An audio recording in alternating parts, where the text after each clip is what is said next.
Thank you so much for hopping on today. I'm going to be talking to you today about scaling your app's release process. So just very quick intro about myself. That's me. I'm there.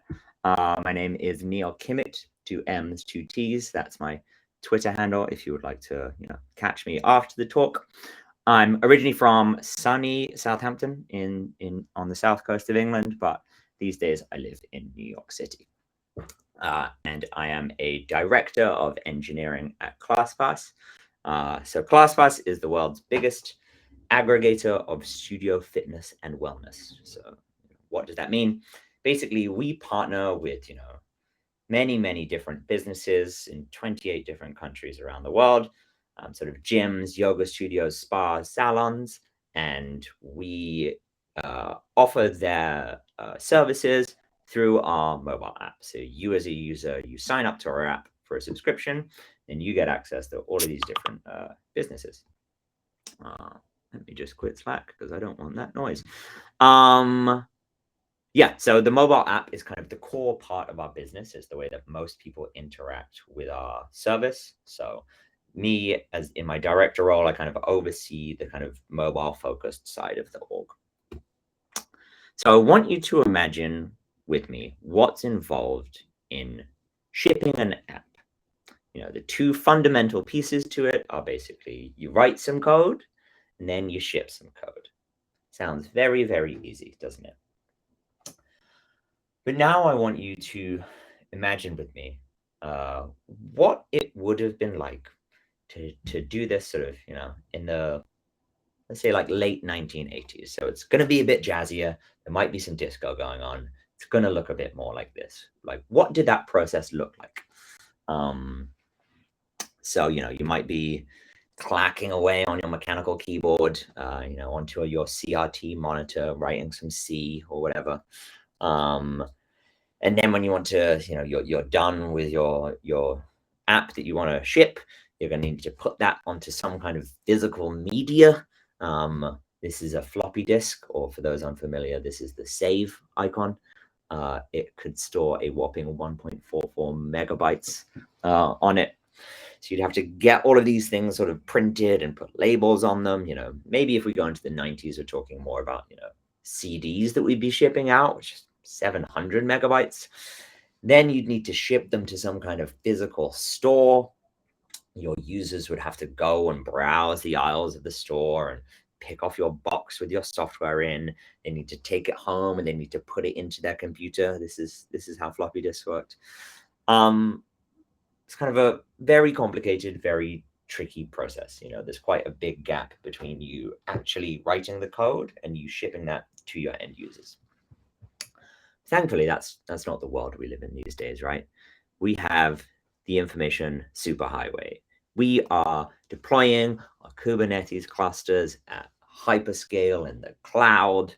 We're continuously delivering. We're shipping hundreds and hundreds of times a day. That's kind of the best practice for, web and backend code these days. But if you think about it, when we're talking about apps, it's kind of more like that initial thing that I was walking you through, right? There's all of these hurdles. There's all of this stuff you have to do to actually get your app in front of your users. It's an app store. It's like a store. So what we're going to do today is we're going to walk through what it means to ship an app. Why is it different to other forms of software delivery? I'll walk you through how ClassPass has evolved our process for shipping our app. And then hopefully you can sort of, go away with some ideas about how you can design your process. So first up, let's talk about what it means to ship an app. So if you're deploying web code, front end or back end, the way that it typically works is, you'll have your developer write some code on their laptop. It will turn those files into an executable. They will then deploy that to the cloud. You have some infrastructure which you're in control of in the cloud, maybe on premises, but likely, Amazon, Google, themselves somewhere. And then when users want to use your software, they sort of connect directly to it. Obviously the browser might download a bundle of JavaScript onto their device, but fundamentally you kind of have one place where your code is deployed, and you can update that whenever you want because you're in control of it. So say you want to release a new version of your code, your developer makes another executable, it fixes some bugs, you deploy that, and now everyone is immediately using the latest version of your code. You're in complete control. When it comes to mobile apps, it's similar but slightly different. So, same sort of start, your developer makes an executable, but you're deploying the code to something you don't control. You're deploying it to the App Store or the Play Store. You're putting it over there. And then when your user wants to use your app, it gets downloaded to their device. So, you're no longer running on hardware that sort of you own. It's running somewhere else. It's a much more terrifying prospect. And so instead of, for example, running a database migration once in the cloud, you will run it 10,000 times on 10,000 different users' devices. So, when you ship a bug fix, you deploy it to the App Store, and then one of your users might update, one might have an older device, one might have automatic updates turned off.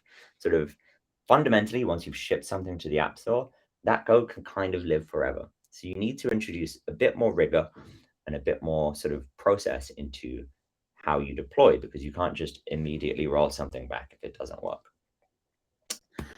There's also all of the other fun that you have to deal with when shipping to the App Store. This has obviously been in the news a lot the last couple of years. Apple and Google can be somewhat capricious with their policies around what they will and won't allow you to do in your own app. And users have a really high quality bar when it comes to apps. This is something which they're going to download and put on a device. These devices are like deeply, deeply personal, and it's on their home screen. So, if something breaks, they're going to let you know about it. So what can we do about this? How can we make sure that we are, shipping high quality code? As with all things in life, you should start small. So, your first version is probably going to be your version 1. And, you should think about your versioning strategy. We're, probably familiar with versioning strategies from open source. Sort of, you have your major version, your minor version, your patch version. This obviously makes a ton of sense in the land of open source, where, major version means there are breaking changes and this thing will no longer work on you're going to need to change your code. But what does it mean when it comes to an app that we're releasing on a semi-regular cadence? Just taking a look at some apps on the App Store right now, I'm going to guess this means that LinkedIn hasn't shipped 269 bug fix updates to version 9.1. Sort of similarly, I don't think Outlook has shipped 22,000 minor versions. And I don't know what's going on with Postmates. With the hot new thing, which we're actually kind of moving to next year, is calendar-based versioning. So you can kind of see Airbnb. I think maybe Outlook were doing this in the previous example of you take the year and then you just increment that last number depending on what release it is. So you can see the same sort of thing. It's kind of more obvious here with Overcast.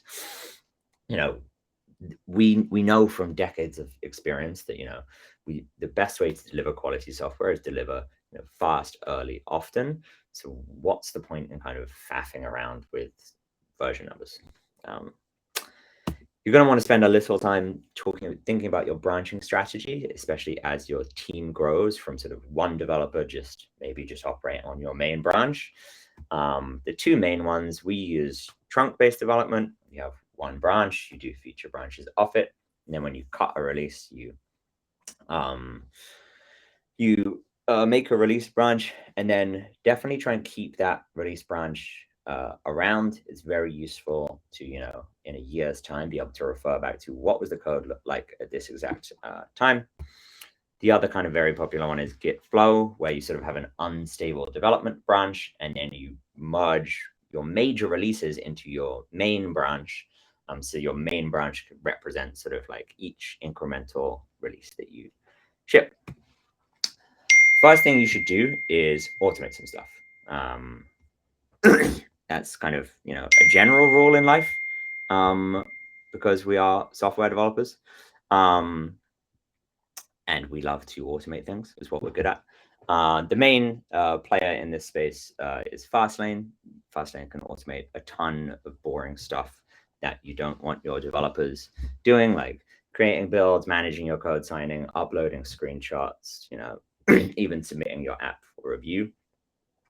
My advice here is, the earlier you do this, the more it's going to pay back down the road. Definitely make sure that you give your developers time to spend time automating, because if you make your developers spend their time doing boring manual tasks, you're going to have some very unhappy developers.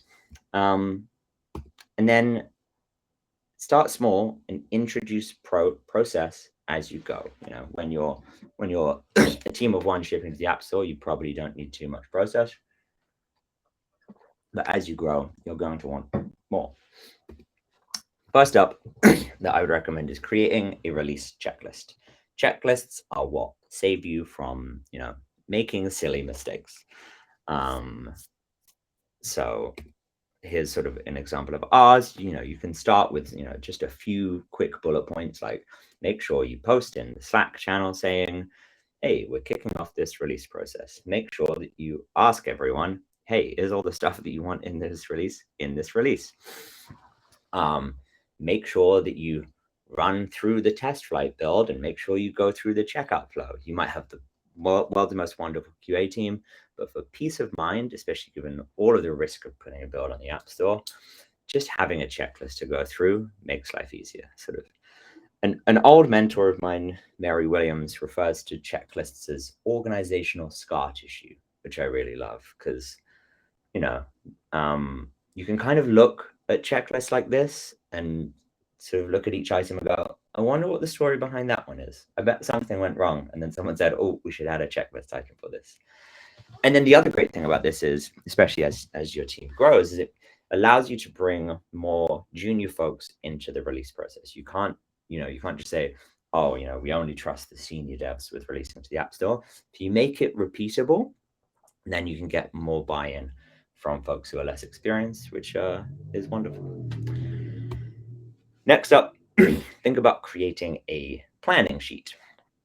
So sort of this is a place for, the sort of brains of the operation of here's the releases that we have coming up, and here's when they are going to be going out. So here's what ours looks like. We have our different app versions, with the different person who we're going to say is going to be the release manager. And then when we think the dates of those will hit, and it's super useful to have this to refer to so that you can kind of plan your work out. And it's also extremely useful to have this looking backwards, so that if, say, in a couple of months you go, oh, our revenue in Thailand has been $0 for the last 2 months. Wonder what went wrong. And you can see the date in that graph, and then you look at your release planning checklist and go, oh, we released a new version to the App Store on that day. These two things may well be correlated. And then we also have a bi-weekly meeting where we all get in a room and kind of run through, cool, here's where the releases that we're working on currently are at. Here's what we roughly think will go into future releases. And definitely sort of, evolve this process. Literally just before this conference, because this is all top of mind, I was playing around with moving our checklist from Google Sheets into Airtable, where sort of you can do a bit more fun stuff. So, evolve this as you go. So speaking of evolving as you go, the thing that has fundamentally been the most powerful for us in terms of evolving our release process is running regular retrospectives about your release process. It's kind of, as an industry, we can tend to, we'll run, end of sprint retrospectives or monthly retrospectives, or we'll run, end of a project retrospective. How do we think the project went? But it's not as common to talk about processy stuff in a retrospective and talking about your feelings is extremely important.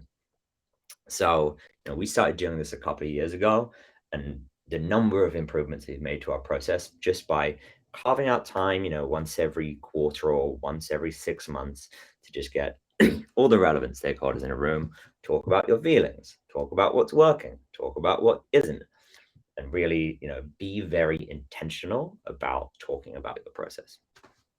My one hot tip here is check out retrospectivewiki.org.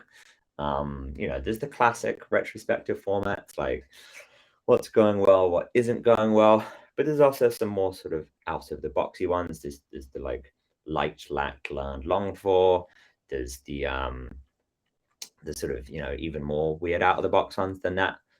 So definitely just give it a go, and you might find something fun on that.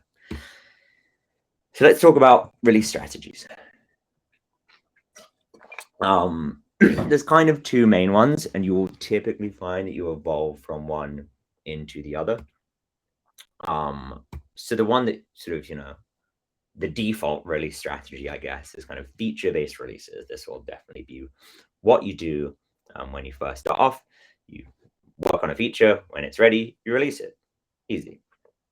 As your team grows, and maybe as you split into, a couple of different teams working on different roadmaps, this gets a little trickier, and it can mean sort of there's a bit more chaos to juggle about, like, oh, but this feature's ready. Oh, but this one will be ready in a couple of days. And can we hold the release for that one? And it gets tricky. So most kind of teams, once they get to a certain size, switch to a release train. This is like a regular release cadence. Currently, we ship our iOS app and our Android app once every 3 weeks. And it's called a train because if your feature isn't ready in time for the branch cut, it misses the train and it has to catch the next one. So this allows you to be way more predictable with your stakeholders. It allows you to, QA knows exactly when a release is going to be ready for regression testing. But it does mean you need to do a bit more hand holding and getting people comfortable with the idea that, really sorry, but that feature that you really care about, it missed the train and it's not going to be released for another 3 weeks. But, in my opinion, this massively helps once you get to a certain scale. So what do the big apps do? How do we take this to that sort of next level again? The main one, I would say, is feature flagging. Huge best practice across the industry is when you're developing some code, you have a feature flag that defaults to off, so you can kind of keep developing that and the app can keep getting shipped, but your code won't actually go live to users until you're ready.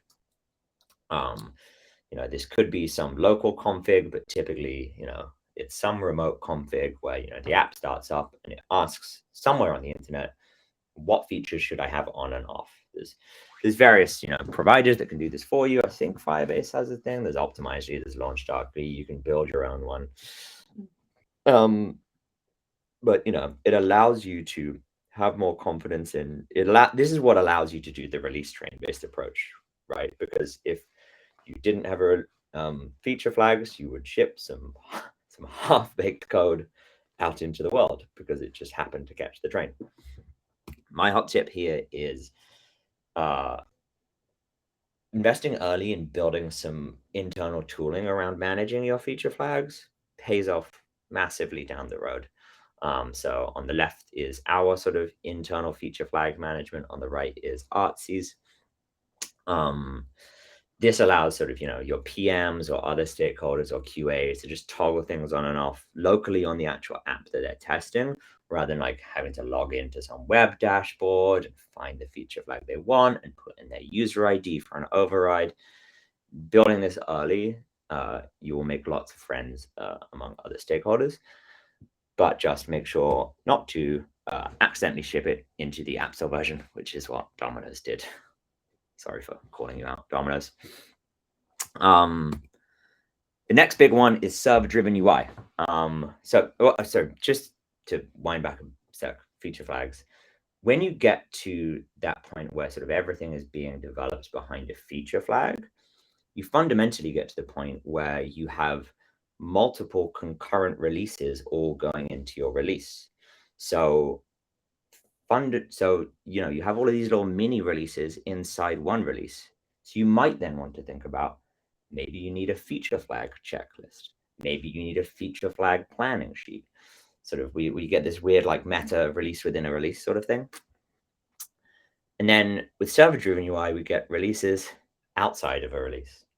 So server-driven UI is where you take business logic from your app and you move it up into the server, and the app kind of just displays the UI that the server is told. So Airbnb have a really good blog post from last year about sort of real deep dive into how they built it. Here's a kind of very quick example from our app. So our cancel flow has all of this super complicated business logic that we want to be able to change on a whim. This was extremely helpful kind of as we went through the pandemic and we were changing policies all the time. The app essentially gets presentational data of just, this is the title of the screen, here are the bullet points, and here's what this button should say. And then this button should lead you to this next screen, and then the server returns that bit of data. So once you kind of build out one of these systems, it is an extra layer of abstraction. Once you build something like this out, you can kind of release features from the back end without actually needing to release any client code. Next up, you might want to think about, once you get to a sufficient scale, is building some kind of internal tool to manage the process itself. So, previously we've talked about checklists, about docs, about spreadsheets, but you could do what Etsy did. They have a blog post about this that I'd recommend reading. They built a tool called Ship, which sort of a real, very smart brains behind, here's exactly where we are in our release process, and here's everything that's going on. You can sort of see who's driving the release, and then that can post into Slack about exactly where you're at with the release. But you can actually, these days, you can just buy tools off the shelf. You should make that build versus buy decision intentionally, because these things don't come cheap. But in the last couple of years, we've been using a tool called Runway, which has been a massive help for our release process. So this basically, you hook it into all of your different software tools you use. It hooks to Jira, it hooks into GitHub, it hooks into Jenkins, it hooks into Slack. And this is the real command center for a release. And I know that I can go here at any time and see exactly where we're at. It has checklists for each stage built in.